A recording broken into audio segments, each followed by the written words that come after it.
Ephésiens chapitre 2, versets 19 à 22. Ainsi donc, vous n'êtes plus des étrangers, ni des gens du dehors, mais vous êtes des citoyens des saints, gens de la maison de Dieu. Vous avez été édifiés sur les fondements des apôtres et des prophètes, Jésus-Christ lui-même étant la pierre angulaire. En lui, tout l'édifice bien coordonné s'élève pour être un temple saint dans le Seigneur. En lui, vous êtes aussi édifiés pour être une habitation de Dieu en esprit. Et j'aimerais attirer votre attention sur le verset 20.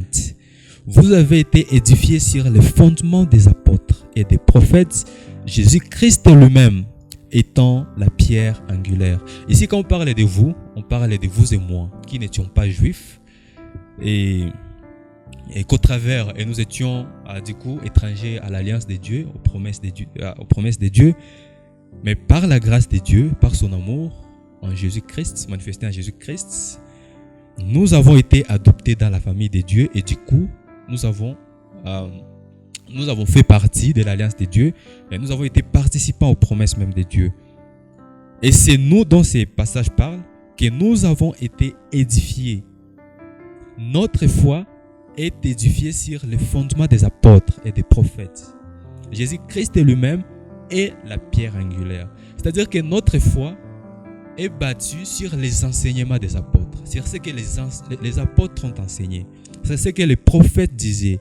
Et ce que les apôtres enseignaient, ce que les prophètes prophétisaient, pointait vers Jésus.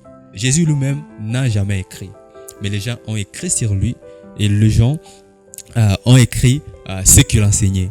Et donc, notre foi doit être reposée sur les enseignements des apôtres. On n'a pas à ajouter à cela. Mais aussi aux prophéties, comme on le dit dans ce passage. Mais les deux types de gens pointaient vers Jésus.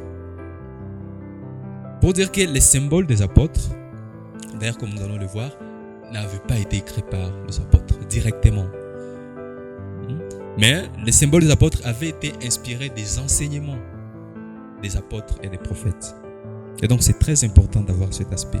C'est pas un texte que quelqu'un avait écrit, non.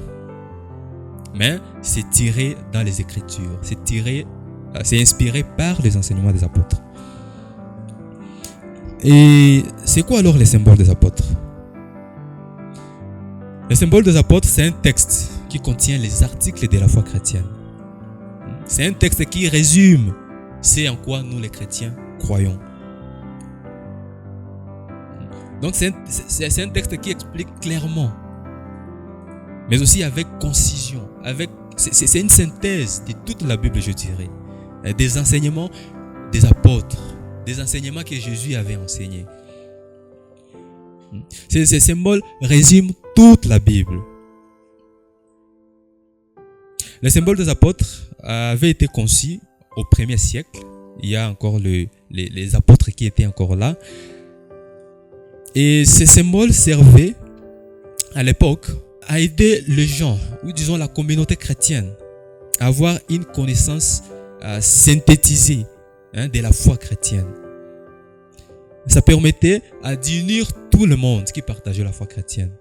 Ces symboles servaient également à encadrer les gens, ou disons les jeunes qui voulaient se faire baptiser dans les catéchismes. Comme j'étais en train de le dire, ces symboles n'avaient pas directement été écrits par les prophètes, mais les symboles des apôtres étaient inspirés par les enseignements des prophètes. Écrits au 1er siècle, les apôtres étaient encore vivants. Et donc, les symboles des apôtres nous permettent de juger si une personne a la vraie foi chrétienne ou pas. En tout cas, c'est ça le référentiel. Pour juger d'un système théologique chrétien, la référence est les symboles des apôtres. Est-ce que vous croyez en Dieu, en un Dieu trinitaire? Est-ce que vous croyez en la résurrection? Est-ce que vous croyez que Jésus a l'incarnation? Est-ce que vous croyez à la résurrection et tout? Si vous ne croyez pas à cela, la Bible vous juge, ou disons les symboles vous jugent comme quelqu'un qui ne partage pas la vraie foi en Jésus. Et donc c'est très important ces aspects. Et les symboles des apôtres a plusieurs articles. D'ailleurs, comme j'étais en train de citer, permettez-moi de vous lire. ce symbole, comme nous sommes encore au début de la série. Je crois en Dieu, le Père Tout-Puissant. Ici, il faut noter le G pour dire que la foi est personnelle. Je ne peux pas prophétiser une foi pour quelqu'un d'autre qui n'est pas moi. C'est pour cela qu'il y a le G qui revient chaque fois. Je crois en Dieu, le Père Tout-Puissant, créateur du ciel et de la terre. Je crois en Jésus-Christ, son Fils unique, notre Seigneur, qui a été conçu du Saint-Esprit, qui est né de la Vierge Marie. Il a souffert sous Ponce Pilate, il a été crucifié, il est mort, il a été enseveli, il est descendu aux enfers. Le troisième jour, il est ressuscité des morts. Il est monté au ciel, il siège à la droite de Dieu le Père. Il viendra de là pour juger les vivants et les morts. Je crois en l'Esprit Saint. Je crois en la Sainte Église universelle, en la communion des saints, en la rémission des péchés, en la résurrection de la chair et à la vie éternelle. Ce sont là les articles de la foi chrétienne que la Bible inspire.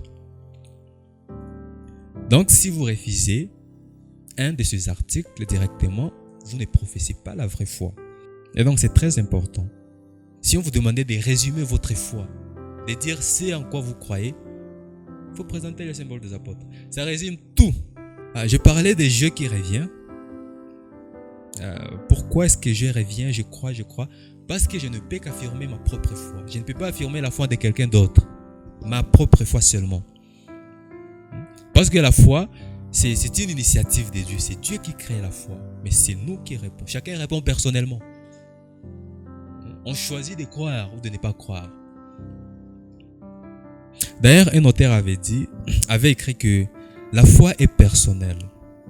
Dire je crois veut dire que je crois que Dieu m'aime et que Dieu est mort pour moi en Jésus-Christ. La foi, c'est croire que Dieu n'a pas envoyé son Fils simplement pour accomplir quelque chose de merveilleux pour les gens ici dans le monde. Il a envoyé son Fils pour vivre et mourir à ma place. Et donc, il faut personnaliser. Il a envoyé son Fils pour vivre et mourir à ma place.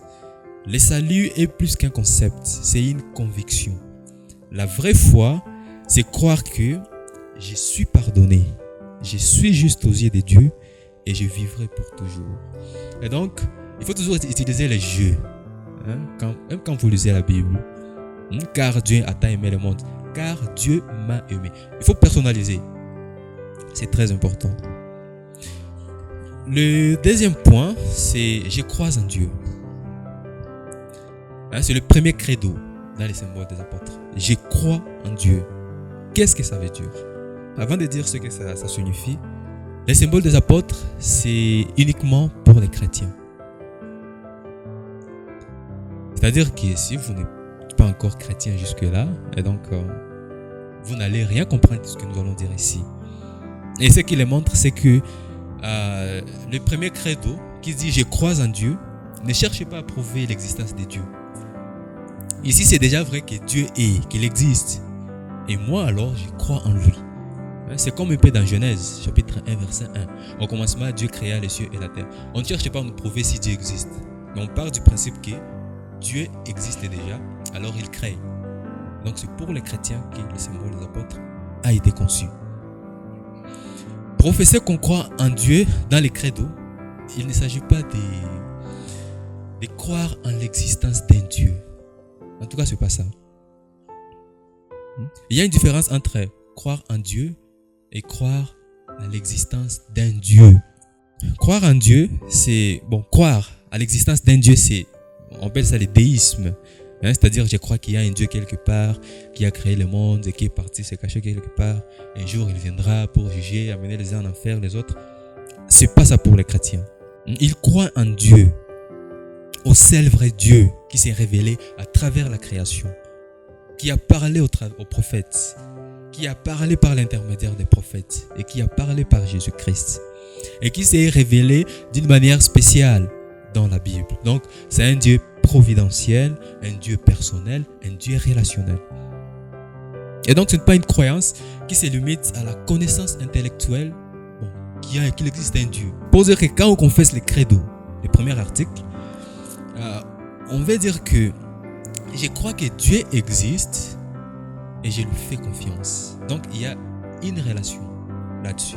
Pour dire que quand vous professez que vous croyez en Dieu, votre vie également doit le prophétiser. La foi sans les œuvres est morte. Cette foi donc qui nous rend agréable devant Dieu, c'est cette foi qui produit des œuvres.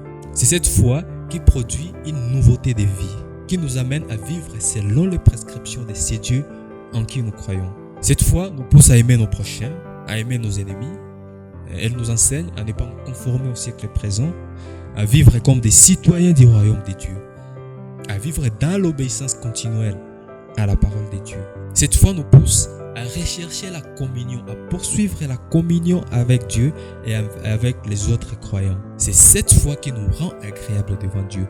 Ce n'est pas une foi seulement qui se limite au niveau intellectuel. Je crois que Dieu existe, je crois aux doctrines, je crois à tout ce qu'il y a, sans cet aspect des relations, d'obéissance et de confiance. Et donc c'est très important. Nous devons avoir une foi qui est complète. Je crois intellectuellement, mais aussi je crois avec le cœur, avec la conviction. Et alors j'obéis. Et donc c'est très important. Vous pouvez connaître toutes les doctrines, la doctrine de la prédestination, la doctrine, mais si votre vie ne reflète pas ce que vous dites, ou ne reflète pas les implications que la foi que vous professez exige, ça n'a aucun sens. Je l'ai dit encore, les démons ont aussi cette connaissance intellectuelle de Dieu. Et on peut dire qu'ils connaissent même des doctrines chrétiennes, mais ce qui nous différencie avec eux, c'est ce deuxième aspect de la confiance, la relation et l'obéissance. Si je peux résumer, je crois en Dieu signifie que je crois intellectuellement que Dieu existe et je lui fais confiance. Je suis en relation avec lui et je l'obéis.